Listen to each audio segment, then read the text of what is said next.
Los gritos de ese bebé me persiguen aún después de 2 años. No son los gritos normales de un niño asustado o incómodo. Son los gritos desesperados de alguien que está luchando por su vida, que está sintiendo el terror puro de la muerte acercándose. Gritos que atraviesan el rugido de las llamas, que cortan el aire como cuchillos, que te llegan directo al alma y te obligan a actuar sin pensar en las consecuencias. Mi nombre es Alejandro Moreno. Tengo 44 años y llevo 18 años como bombero en Monterrey, Nuevo León.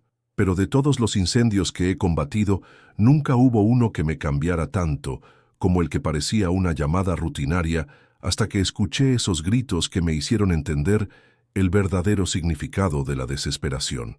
Si estás escuchando esta historia, por favor déjame saber en los comentarios desde dónde me escuchas. Necesito compartir esto con alguien que pueda entender lo que significa escuchar la voz de un bebé, pidiendo ayuda cuando tú eres la única persona que puede dársela. Necesito que alguien comprenda por qué esos gritos me cambiaron para siempre. Todo comenzó un jueves por la tarde, uno de esos días calurosos de octubre en Monterrey, donde el aire está tan pesado que apenas puedes respirar. Yo estaba en la estación central, terminando de revisar el inventario de oxígeno, cuando sonó la alarma. Era una alarma normal, nada especial, el tipo de sonido que escuchamos tal vez 3 o 4 veces por semana. Incendio en edificio comercial en la Colonia Centro, anunció el despachador. Esquina de Morelos y Zaragoza. Humo visible desde varias cuadras. Edificio comercial en el centro. Sonaba como algo rutinario, probablemente un cortocircuito en alguna tienda, tal vez un problema con el aire acondicionado que había sobrecalentado. Nada del otro mundo. Monterrey está lleno de edificios comerciales viejos, con instalaciones eléctricas deficientes, y respondemos a llamadas como esta constantemente. Mientras subía al camión junto con mis compañeros, Raúl Sandoval, un veterano de 23 años, y David Lara, un joven de apenas 2 años en el cuerpo, mi mente ya estaba organizando el procedimiento estándar. Llegar, evaluar, establecer perímetro, atacar el fuego desde el punto de origen. Simple y directo. ¿Qué tan malo puede ser? Le comenté a Raúl mientras manejábamos por las calles del centro. Edificio comercial, jueves por la tarde. Probablemente ya esté medio evacuado. Raúl me miró con esa expresión que tienen los bomberos veteranos cuando saben que algo puede salir mal. Alejandro, nunca digas que va a ser fácil. Los edificios del centro son impredecibles. Muchas modificaciones ilegales, espacios ocultos, gente viviendo donde no debería. No le presté mucha atención a sus palabras. Después de 18 años en el servicio, creía que había visto de todo. Incendios en casas, en fábricas, en escuelas, en hospitales. Todos diferentes, pero todos siguiendo ciertos patrones predecibles. Creía que ya nada podía sorprenderme. Cuando llegamos al lugar, la escena era exactamente lo que había esperado. Un edificio de 3 pisos de los años 60, con locales comerciales en la planta baja y oficinas en los pisos superiores. Humo gris salía de las ventanas del segundo piso, pero no se veían llamas. La gente estaba evacuando de manera ordenada, algunos cargando computadoras y documentos importantes. Parece controlable, le dije a David mientras nos preparábamos para entrar. Tú te quedas aquí manejando el perímetro. Raúl y yo entramos a localizar el foco. Entramos al edificio y subimos al segundo piso, donde el humo era más denso. Era exactamente lo que habíamos pensado. Un cortocircuito en una oficina de contabilidad había prendido fuego a algunos archivos y muebles. El fuego se había extendido un poco, pero era completamente manejable. ¿Ves?, le dije a Raúl mientras desplegábamos la manguera. Te dije que iba a ser rutinario. Comenzamos a atacar el fuego, y en menos de 10 minutos habíamos controlado la situación. El humo comenzó a disiparse, las llamas se extinguieron, y todo parecía estar bajo control.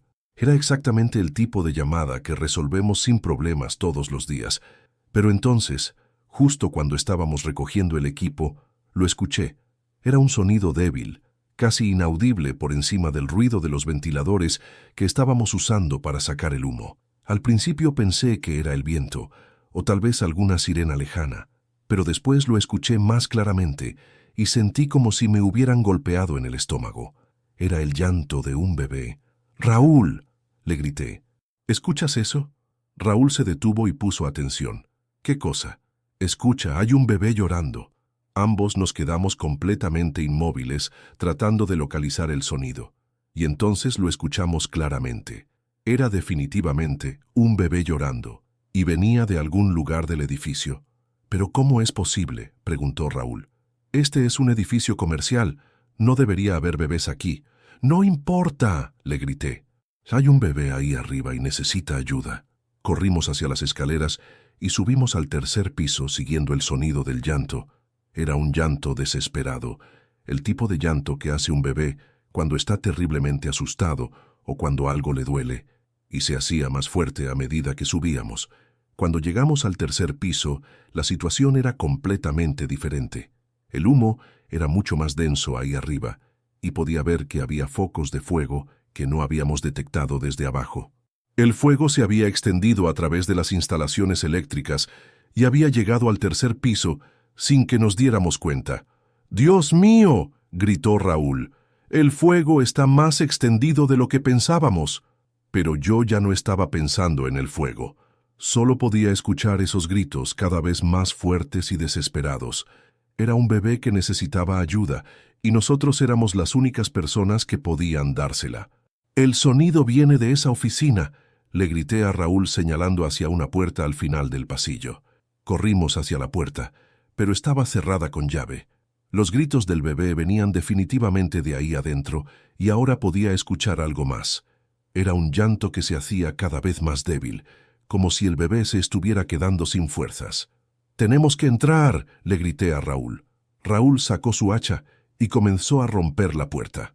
Con cada golpe, los gritos del bebé se hacían más claros, más desesperados. Era como si el bebé supiera que había gente ahí afuera, que alguien estaba tratando de llegar hasta él.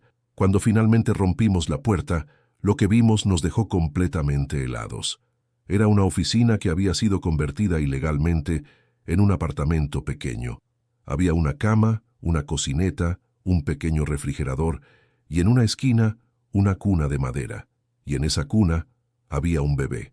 Era un niño de tal vez 6 meses, con el pelo rubio rizado y los ojos azules más claros que había visto jamás. Estaba llorando con una desesperación que me partió el corazón, estirando sus bracitos hacia nosotros como si supiera que éramos su única esperanza. «Dios santo», gritó Raúl, «hay un bebé aquí». Pero había algo más. El apartamento estaba lleno de humo y podía ver que había pequeños focos de fuego comenzando a prender en las cortinas y en algunos muebles. El fuego había llegado hasta ahí a través de las instalaciones eléctricas ocultas en las paredes. «Raúl, toma al bebé», le grité. «Yo voy a controlar el fuego». Pero cuando Raúl se acercó a la cuna, vimos algo que nos hizo entender la gravedad de la situación. El bebé tenía dificultades para respirar. Sus labios estaban ligeramente azules y su llanto era cada vez más débil. Había estado respirando humo durante demasiado tiempo. «¡Alejandro!», gritó Raúl. «El bebé está en problemas. Necesita oxígeno ahora». Tomé al bebé en mis brazos y inmediatamente pude sentir lo frágil que era. Pesaba tal vez 6 o 7 kilos y su cuerpecito temblaba tanto por el frío como por el terror. Pero lo que más me impactó fueron sus ojos. Me miraba con una expresión que nunca había visto en un bebé tan pequeño. Era una mirada de confianza absoluta, como si supiera que yo iba a cuidarlo. «Tenemos que salir de aquí», le grité a Raúl. «Este lugar se va a prender completamente». Comenzamos a correr hacia la escalera, pero el humo era ahora tan denso que apenas podíamos ver. El bebé había dejado de llorar, lo que me preocupó aún más. Un bebé que no llora en una situación como esta es un bebé que está perdiendo la conciencia. «Alejandro», gritó Raúl, «las escaleras están bloqueadas por el humo, no podemos bajar». Miré hacia las escaleras y vi que tenía razón. El humo se había concentrado en la escalera como una chimenea, y era imposible bajar por ahí sin equipo de respiración. Pero nosotros habíamos subido sin equipo porque pensamos que era un incendio menor. «Tenemos que ir hacia la azotea», le grité. «Es la única salida». Subimos las escaleras hacia la azotea, y con cada escalón que subíamos podía sentir cómo el bebé se ponía más débil en mis brazos. Su respiración era cada vez más superficial, y sus ojos comenzaban a cerrarse. Aguanta, pequeño, le susurré. Ya casi llegamos, todo va a estar bien. Cuando llegamos a la azotea, el aire fresco nos golpeó como una bendición. Inmediatamente puse al bebé en el suelo y comencé a revisar sus signos vitales. Estaba respirando, pero muy débilmente. Sus labios estaban azules y su piel estaba fría y pálida. ¡Raúl!, grité. Llama a los paramédicos. Diles que tenemos un bebé con inhalación de humo. Mientras Raúl hablaba por radio, yo traté de hacer lo que pude para ayudar al bebé. Le hice respiración boca a boca, muy suavemente, tratando de darle oxígeno limpio. Sus ojos se abrieron y me miró directamente, y por un momento pareció sonreír. «Eso es», le susurré. «Así se hace. Quédate conmigo». 5 minutos después, que parecieron como horas, el helicóptero de rescate médico llegó a la azotea. Los paramédicos bajaron inmediatamente y comenzaron a trabajar con el bebé. Le pusieron una mascarilla de oxígeno, lo conectaron a monitores y comenzaron a estabilizar sus signos vitales. «¿Cómo está?», le pregunté al paramédico principal. «Está estable», me respondió, «pero necesita atención médica inmediata. Tiene inhalación de humo significativa». Mientras subían al bebé al helicóptero, se aferró a mi dedo con su pequeña mano. Era un agarre sorprendentemente fuerte para un bebé tan pequeño, y me miró con esos ojos azules que me habían cautivado desde el primer momento. «¿Dónde están sus padres?», le pregunté al paramédico. «No lo sabemos», me respondió. «Ustedes fueron los que lo encontraron. ¿No había nadie más en el apartamento?». Esa pregunta me cayó como un balde de agua fría. No habíamos visto a nadie más en el apartamento. El bebé había estado completamente solo en un apartamento ilegal, respirando humo tóxico durante quién sabe cuánto tiempo. «¿Estaba solo?», le pregunté a Raúl. «Parece que sí», me respondió. «No había nadie más ahí».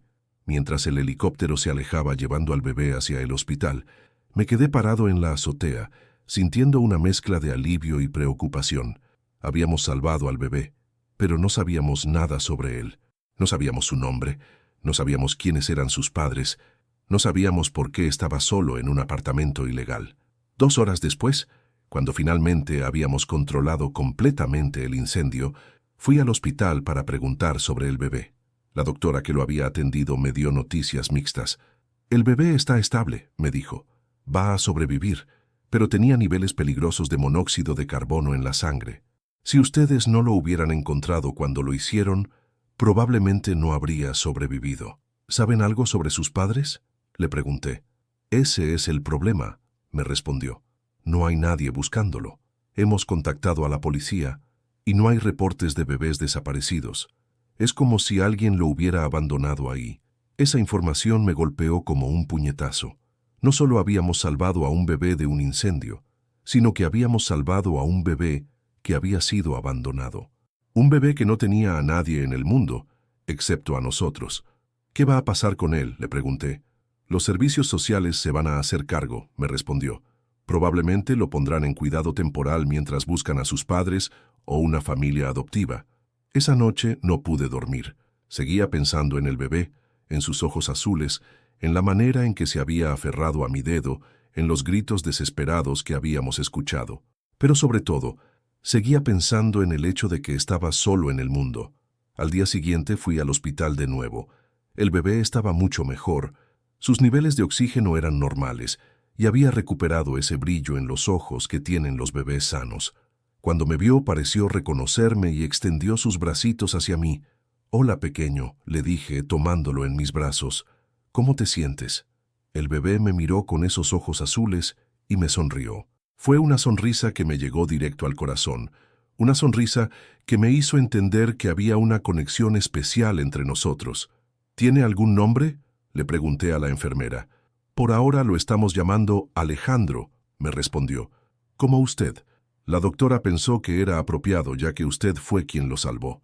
Escuchar mi nombre me hizo sentir una mezcla de orgullo y responsabilidad. Este bebé llevaba mi nombre, y de alguna manera eso me hacía sentir como si fuera mi responsabilidad asegurarme de que estuviera bien. Durante las siguientes semanas, fui a visitar al bebé todos los días. Los servicios sociales estaban buscando a sus padres, pero no habían encontrado nada. No había reportes de bebés desaparecidos, No había registros médicos. No había nada que pudiera ayudarlos a identificar de dónde venía. Es como si hubiera aparecido de la nada, me dijo la trabajadora social. Nunca había visto un caso como este. Mientras tanto, el bebé, Alejandro, crecía y se desarrollaba normalmente. Era un bebé alegre y saludable, que sonreía cuando me veía y que parecía estar completamente recuperado del trauma del incendio. Pero había un problema. Los servicios sociales estaban comenzando a hablar de encontrarle una familia adoptiva. Y aunque sabía que eso era lo mejor para él, no podía evitar sentir que había una conexión especial entre nosotros. ¿Usted ha considerado adoptarlo?, me preguntó la trabajadora social un día. Esa pregunta me tomó completamente por sorpresa. Yo era soltero, tenía 44 años, y mi trabajo como bombero significaba que no estaba en casa la mayoría del tiempo. No parecía ser el candidato ideal para adoptar un bebé. No sé si sería una buena idea, le respondí. Mi trabajo es muy peligroso, y no tengo mucha experiencia con bebés. Pero usted lo salvó, me dijo. Y es obvio que hay una conexión especial entre ustedes. Cada vez que está aquí, el bebé está más feliz y más tranquilo. Esa noche, hablé con mi hermana mayor, Carmen, sobre la posibilidad de adoptar a Alejandro. Carmen tenía 3 hijos propios, y había sido como una madre para mí después de que nuestros padres murieron en un accidente cuando yo tenía 20 años. ¿Estás seguro de que quieres hacer esto?, me preguntó. Adoptar un bebé es una responsabilidad enorme, especialmente para alguien que nunca ha tenido hijos. No lo sé, le respondí honestamente, pero no puedo dejar de pensar en él. No puedo evitar sentir que hay una razón por la que fui yo quien lo encontró. ¿Qué razón? Tal vez era mi destino cuidarlo. Tal vez Dios me puso en ese lugar exacto, en ese momento exacto, para que pudiera salvarlo. Carmen me miró con esa expresión que tenía cuando sabía que yo ya había tomado una decisión, aunque no lo admitiera todavía. ¿Sabes qué pienso?, me dijo. Pienso que desde el momento en que escuchaste esos gritos, ya sabías que ese bebé iba a cambiar tu vida. Carmen tenía razón. Desde el momento en que había escuchado esos gritos, había sentido que algo había cambiado en mí. No era solo otro rescate, era algo más profundo, algo que me había tocado en un nivel que no podía explicar. Una semana después comencé el proceso de adopción. Fue complicado y lleno de papeleo, investigaciones de antecedentes, evaluaciones psicológicas y visitas domiciliarias. Pero cada vez que veía a Alejandro, sabía que estaba haciendo lo correcto. ¿Estás seguro de que quieres hacer esto?, me preguntó Raúl un día en la estación. Ser bombero y padre soltero no va a ser fácil. Nada en la vida es fácil, le respondí. Pero a veces tienes que hacer lo que sientes que es correcto, aunque sea difícil. ¿Y qué pasa si algo te pasa a ti? ¿Qué va a pasar con el bebé? Era una pregunta válida. Ser bombero era peligroso, y existía la posibilidad de que algo me pasara. Pero también sabía que si no adoptaba a Alejandro, siempre me preguntaría qué habría pasado. Carmen se haría cargo de él, le respondí. Ya hablamos de eso. Ella está dispuesta a ser su guardián legal si algo me pasa. 6 meses después del incendio, finalicé la adopción de Alejandro. Fue uno de los días más felices de mi vida. Cuando el juez declaró oficialmente que Alejandro era mi hijo, sentí una mezcla de orgullo, amor y terror que nunca había experimentado antes. ¿Estás listo para esto?, me preguntó Carmen, que había venido al juzgado para apoyarme. No, le respondí honestamente, pero voy a aprender. Llevar a Alejandro a casa por primera vez fue una experiencia surreal. Había convertido mi cuarto de huéspedes en un cuarto de bebé, con cuna, cambiador y todos los juguetes que Carmen había insistido en que necesitaba. Pero cuando puse a Alejandro en su cuna esa primera noche, me di cuenta de que tenía absolutamente ni idea de lo que estaba haciendo. ¿Y ahora qué?, me pregunté en voz alta. Alejandro me miró con esos ojos azules que me habían cautivado desde el primer día, y me sonrió. Era como si me estuviera diciendo: no te preocupes, vamos a aprender juntos. Los primeros meses fueron los más difíciles de mi vida. Alejandro lloraba por las noches, y yo no sabía por qué. A veces tenía hambre, a veces tenía frío, a veces solo quería que lo cargaran. Pero poco a poco comenzamos a entendernos. ¿Cómo lo haces?, me preguntó David. mi compañero joven, cuando vio lo cansado que estaba llegando al trabajo. Un día a la vez, le respondí, y con mucha ayuda de mi hermana. Carmen se había convertido en mi salvavidas. Venía a mi casa todas las tardes después del trabajo para ayudarme con Alejandro. Me enseñó a cambiar pañales, a preparar fórmula, a reconocer los diferentes tipos de llanto. ¿Sabes qué es lo más increíble?, me dijo Carmen un día mientras estábamos viendo a Alejandro jugar en el piso. Es que parece que siempre fue parte de la familia. Carmen tenía razón. Alejandro se había adaptado perfectamente a nuestra familia. Mis sobrinos lo adoraban, y él parecía estar completamente feliz y seguro en su nueva vida. Pero lo que más me sorprendía era cómo había cambiado mi perspectiva sobre mi trabajo. Antes, ser bombero era solo lo que hacía. Ahora era algo que hacía para hacer el mundo más seguro para mi hijo. ¿Te has dado cuenta de que trabajas diferente ahora?, me preguntó Raúl un día. ¿Qué quieres decir? Eres más cuidadoso, más consciente de los riesgos. Antes eras un poco imprudente. Raúl tenía razón. Tener un hijo había cambiado mi manera de abordar el trabajo. Ya no era solo responsable de mi propia vida. Ahora tenía a alguien que dependía de mí, alguien que necesitaba que yo regresara a casa sano y salvo todos los días. Cuando Alejandro cumplió 1 año, organizamos una fiesta de cumpleaños en mi casa.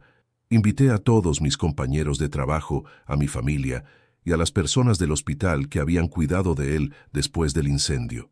¿Puedo hacer un brindis?, preguntó la doctora que lo había atendido. Por supuesto, le respondí. Por Alejandro, dijo, levantando su copa. Un bebé que nos enseñó que a veces los milagros vienen en los paquetes más pequeños. Y por su papá, que nos enseñó que el amor no siempre viene de donde esperamos. Esa noche, después de que todos se fueron, me senté con Alejandro en mi regazo y le conté la historia de cómo nos conocimos. ¿Sabes cómo llegaste a mi vida?, le pregunté, aunque sabía que no podía entenderme todavía. Alejandro me miró con esos ojos azules que me habían cautivado desde el primer día y puso su pequeña mano en mi cara. Fue por tus gritos, le dije. Escuché tus gritos y supe que tenía que encontrarte. Supe que tenía que salvarte. Alejandro sonrió y me abrazó, y en ese momento entendí algo que no había entendido antes. Yo no había salvado a Alejandro. Él me había salvado a mí. Había salvado mi vida de la rutina, de la soledad, de la sensación de que algo faltaba. Había llenado un vacío que ni siquiera sabía que tenía. Había convertido mi casa en un hogar, mi trabajo en una misión y mi vida en algo con propósito.